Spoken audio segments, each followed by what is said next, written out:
Dieses Spiel müssen wir natürlich analysieren. Und unser EM-Experte Jens Lehmann, ehemaliger deutscher Nationaltorwart, ist weiter bei uns. Guten Morgen, Jens. Guten Morgen. War ja gestern irgendwie auffällig. Wenn der Gegner hochpresst, da kommen wir einfach nicht mit klar. Da haben wir irgendwie keine Mittel. Ist das richtig?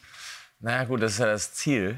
Und damit kommen wenige Gegner klar. Und bei der Nationalmannschaft ist es doppelt schwer, weil die halt nicht so eingespielt sind.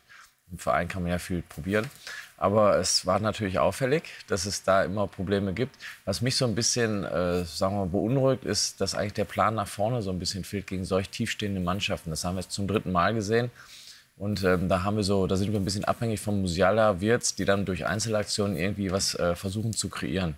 Gefreut hat es mich natürlich für Raum, der reinkam und wirklich eine super Flanke geschlagen hat, ohne die Füllkrug dann auch das Tor nicht hätte schießen können. Also das war ein positiver Lichtblick.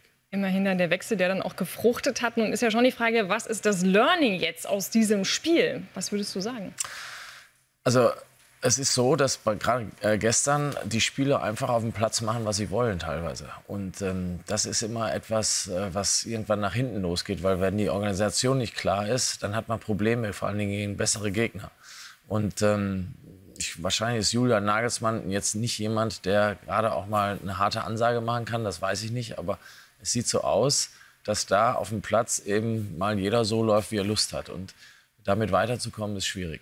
Was ich interessant fand, Kai Havertz. Und wir beide haben am Freitag ja intensiv auch über Havertz gesprochen. Ich fand, der war wieder nicht im Spiel richtig blass, drin. ja. Der war bemüht, wie im Zeugnis, war stets bemüht. Wir wissen alle, wie das heißt. Und dann ist ja Füllkrug auch gekommen und hat das Tor gemacht. Also enttäuscht dich Havertz nach diesen 3 Spielen? Ich habe es ein bisschen anders gesehen, um ehrlich zu sein. Gerade am Anfang hat Kai Havertz sehr gute Aktionen gehabt, hat den Ball auch nach vorne getragen, was immer wichtig ist für eigentlich einen Mittelstürmer, dass der die Bälle vorne hält und dass die anderen nachrücken können.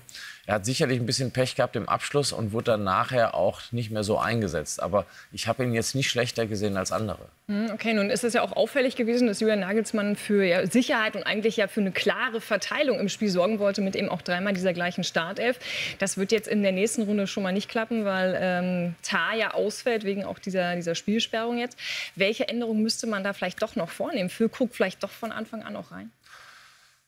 Also da finde ich, hat Julian Nagelsmann was Richtiges gesagt. Es ist einerseits schade für Füllkrug, dass er nicht von Anfang an spielt. Aber weil er als Trainer eben auch die Option hat, wenn er ihn reintut, schießt er Tore.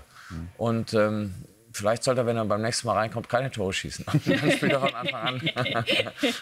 Aber insofern ist das, glaube ich, ein Problem, was ein gutes Problem ist für Nagelsmann.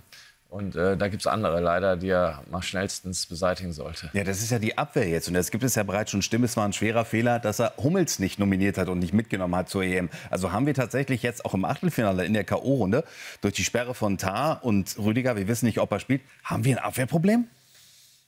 Wir werden das sehen im nächsten Spiel. Also ob es ein schwerer Fehler war, wird man dann auch sehen, wenn wir nicht weiterkommen und die Abwehr ist nicht so gut, dann ist es klar, dann muss er dafür die Verantwortung tragen.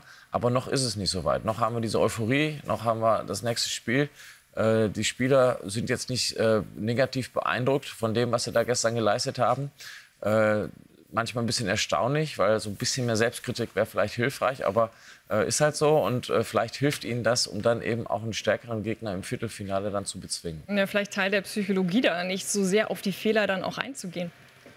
Ja, aber die anderen Mannschaften sind gut. Also je mehr oder je weiter wir kommen, umso besser werden die Mannschaften. Und irgendwann kann man dann nicht sagen, jetzt beschäftigen wir uns mal mit unseren Fehlern, dann ist es zu spät. Ne? Sollte man jetzt tun. Machen sie bestimmt hinter den Kulissen. Hoffen wir es mal. Oder? Werden wir auch im nächsten Spiel Wer weiß, sehen. wer singt aus der Nationalmannschaft, was wir dann hören. Jens, danke für den Moment.